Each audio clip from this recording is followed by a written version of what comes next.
importante é que se continue a falar da Palestina e que não se deixe que o que está a acontecer caia no esquecimento, porque verdadeiramente quem já esteve na Palestina, até respondendo ali um pouco àquilo que a Rita dizia há pouco, quem já esteve na Palestina, há uma coisa que fica muito clara na nossa cabeça, que é: aquelas pessoas não mendigam nada.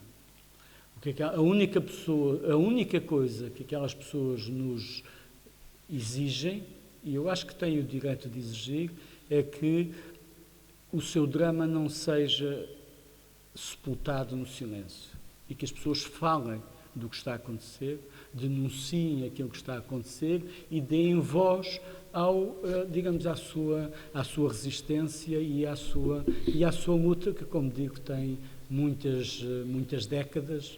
Na verdade, não tem 56 anos, como dizia o Guterres, o secretário-geral das Nações Unidas, o Guterres, nem 75, se calhar tem 100. Eu sou péssimo para datas, mas isto começou em 2 de novembro de 1917.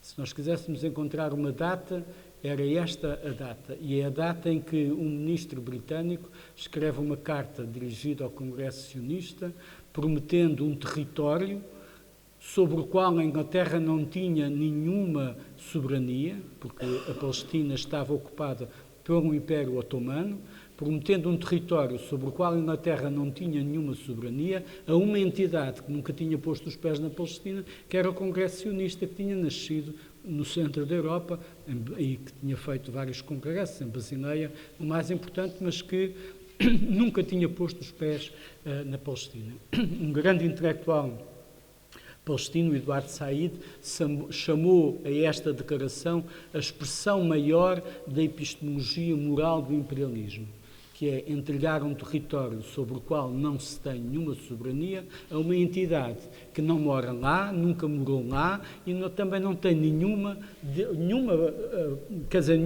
propriedade efetiva sobre aquele território, ignorando o povo que lá vive.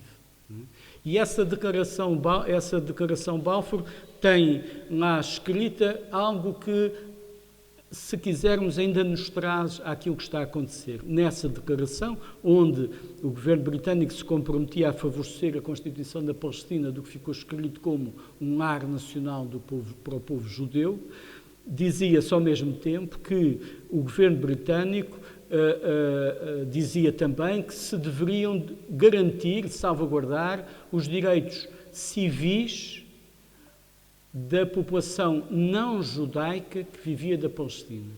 Isto significa duas coisas. Uma, que o povo palestino era reduzido a uma negatividade. Era aqueles que não eram. Não é? Ou seja, os que eram realmente eram reduzidos à condição de não eram. Não é? Os outros. Não é? E esses têm direito a direitos civis, mas não têm direito a direitos políticos. Isso é hoje verdadeiramente aquilo que continua em causa. A aprovação, a lei nacional de Israel, que foi aprovada aqui há uns anos, determina que quem exerce direitos políticos é aquilo que se designa como povo judeu, não é o povo palestino.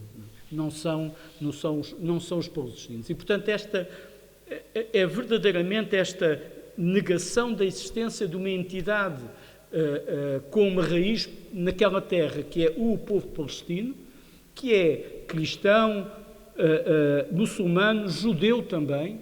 Os judeus da Palestina, os judeus que viviam de facto na Palestina, sempre foram desprezados pelo sionismo, considerados como aqueles que se tinham abastardado nos seus costumes, falavam árabe, portanto já não contavam, não é, para os judeus europeus que emigraram nessas vagas do sionismo. Portanto, a ideia de que não existe um povo e de que as pessoas que lá vivem não têm os mesmos direitos daqueles que são os cidadãos de pleno do Estado de Israel isso é verdadeiramente aquilo que continua a justificar, continua a estar na origem de tudo aquilo que assistimos da política de Israel relativamente ao povo palestino e continua e está no âmago que justifica tudo aquilo que está a acontecer, em particular na faixa de Gaza.